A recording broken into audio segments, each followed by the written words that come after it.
Hi, my name is Carrie Jenks, and I am here to talk with you today about the Alaska Native culture.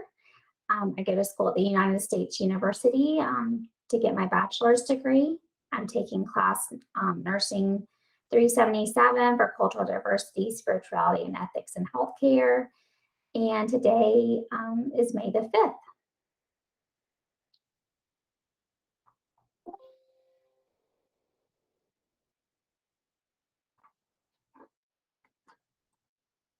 All right, so we have the Native Alaskans. They have multiple tribes. They have the Inupiat, Yupik, Aleut, Yak, Telek, Hattah, Tashang, and several Athabascan cultures. These different cultures, um, I can tell you, I'm going to tell you a little bit more about them. You have your Aleuts. They're famous for their fishing and hunting and basketry. They make some very intricate baskets. They live in islands off the coast of the mainland. Um, Inuits, they're commonly known as the Eskimos. They do not live on icy waters. They're very dependent upon the sea for all things, their homes, their home furnishings, their fuel. They get their fuel from the whales and the seals. They also get all their food from the sea, food, clothing.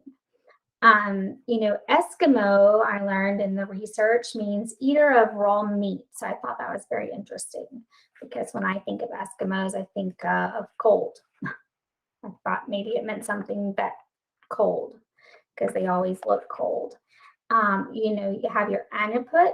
They live in harsh Arctic areas. They are also hunters and gatherers, and they um, live off of mostly whale, fish, caribou, and moose. You have your Aleuts. They are sea people. They harvest sea lions, seals, whales, and fish. They also harvest birds, eggs, and plants. You pick who live in the coastal watersheds that drain into the Bering Sea. And you have your Athabascans who have a deep respect for the land and animals. And your Hattah come from Queen Charlotte Islands out of British Columbia.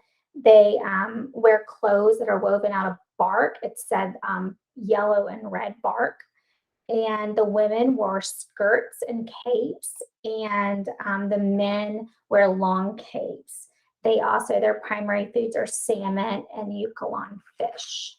So it states that even though these Alaskan natives look similar when you look, the dark skin, the dark hair, the straight black hair, they are not related at all to the American Indian. Your Telek and your Hattah, they're from the southeastern region, inland region. They're fishermen, totem pole. They're known for their totem poles or potlatches. They have milestone celebrations also for their first hunt or funerals. They're hunter-gatherers, like I had mentioned. 15% of the population in Alaska is of these different tribes of the Alaskan natives. This population is rebounding. In the 1950s, it had a steep decline, but it is coming back up. So your Alaska Native overview, this is a map that shows you Alaska.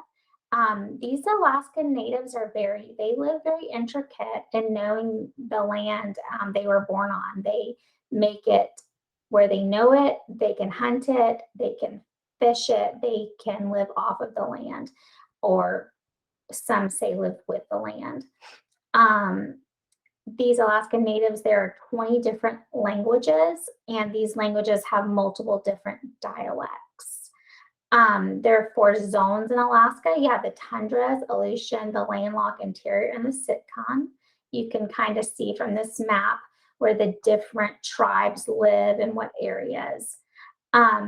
All of these tribes have overcome very different climates. I'm not sure if you've ever watched anything about Alaska, but it gets extremely cold, and Many people in those areas live off the land, like or similar to these tribes, and I can see where that could be very difficult at times. So we're going to talk about healing. They have tribal doctors. These tribal doctors work for tribal health organizations. They're certified through credentialing bodies. They a lot of the times go through some formalized training and an apprenticeship with a more experienced tribal doctor. They also have traditional healers in their community. This is someone that's identified by the community and presumed to have an inborn gift of healing. Apprenticeship with experienced healers. So they also, like your tribal doctors, go and follow an experienced healer around and get knowledge and wisdom. Um, the traditional healers do not typically charge for their services, but however, the people of their uh, communities gift them. They are very respectful to people of healing. And you'll see in later on how they're very respectful to healthcare workers. They have healing traditions. That is massage therapy. Healing hands is one of them. That's massage therapy or therapeutic massage. Prayer, that's per the research done either individually or with a group. They have cleansing, which is where they burn sage. They feel like it cleanses all the unclean spirits, the unclean, the evil, those sorts of things, illness out when they burn sage. Um, Song and dance, that's a drum circles. That's where they're playing the drums. I know that we've probably seen those depicted in movies. um, Song and dance. You have your, that's the drum lines. You have your plant medicine, which they feel as though can heal many different ailments. And then you have your supportive and culturally sensitive counseling, which is this is talking to counselors. So you have values. They hold a high respect for others. They believe everyone has a gift. And that you respect other people and you treat people right. Um, they feel that you share it, you give, it makes you richer. You share what you have, others share what they have, and you are better as a community. You know who you are, you know who your ancestors are, you know where you came from, you know the land that you live on. Um, those are their values. They have patience. They feel like that you need to slow down and do not rush. Um, Careful living. They feel like, karma basically is the word I could think of when I was looking over it. Karma, things will come back. Careful what you do. Things may come back on you because they, have in their thoughts, they spirits and they feel like you may be cursed with something if you were to do bad or not live right. Um, that we respect our elders, they honor their elders. And not everybody's elder like we may think. They don't just mean, and we'll talk about it in a minute, but their elders are not necessarily older people. They're people of great knowledge. So you show a lot of respect and they don't feel like they can live without them. So they take care of them. And they show you the way of life. They feel like you pray for guidance. There's so many things that are unknown. And so we pray to get God to help us with those or whomever they may pray to. Now, you see a lot of Christianity in these tribes, according to research. And then everything has a connection. They feel like everything is related.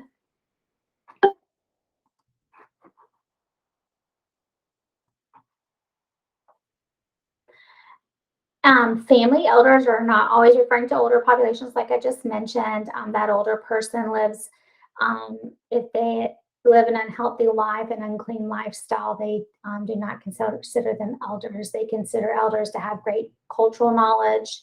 They stress the importance of listening with family, and they have very close family and community. Birth and death, they feel like births are a ceremony.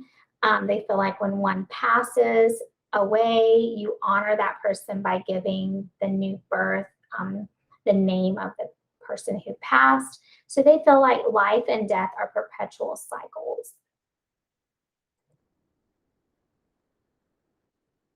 Nutrition. Their nutrition, as you could see, we've talked about a little bit. However, there is limited information on their diet. Um, they are hunters and gatherers pretty much as a whole.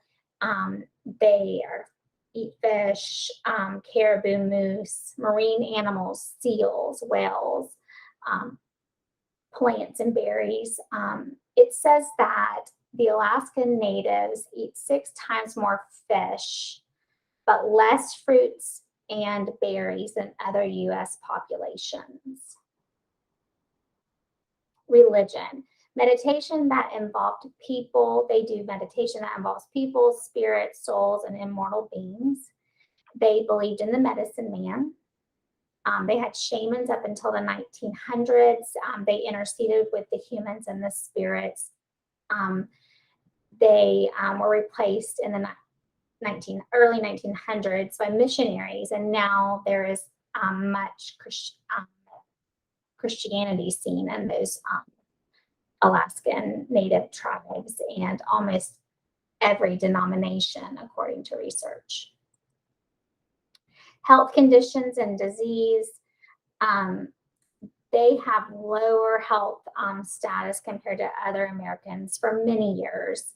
They have lower life expectancy. Their leading causes of death are heart related to blood pressure and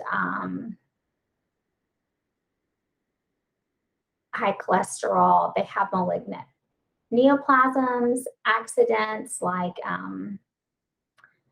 unintended injuries is how it was explained, and diabetes. Their life expectancy is almost 6 years less than all other races. And I just find some of this interesting because it seems as though, their diets include like plants and berries and fish. I mean, some now in your modern world are eating foods from the grocery stores, but back then, back years ago, and even still some now, they eat a lot of off the land. And in one of the shows I've watched about Alaska, one of the main things, like the unintended accidents, they fall into the oceans, or the water masses that they maybe ice fish or whatever on may crack, and then they fall into that and they die from that. So that's how many of them, according to the documentaries that I've watched. They die at higher rates in many conditions like liver disease, diabetes, accidents, homicide, assault, self-harm like suicide, and respiratory disease. Alaska Natives are eligible for services provided by Indian Health Services. Promoting health. They try to address racial and ethnic differences, appropriate health screenings to help catch undernutrition, weight gain, heart disease, diabetes, depression, cancer, neurological changes. They are trying to get to early diagnosis. Maybe this will help prevent their early death and their less of a life expectancy than most U.S. populations. However, they do not have at this time for your Alaskan Natives a screening tool for depression and neurological changes. They are, with the high promotion for flu and pneumonia vaccines, they are trying to help strengthen the immune system of the elderly.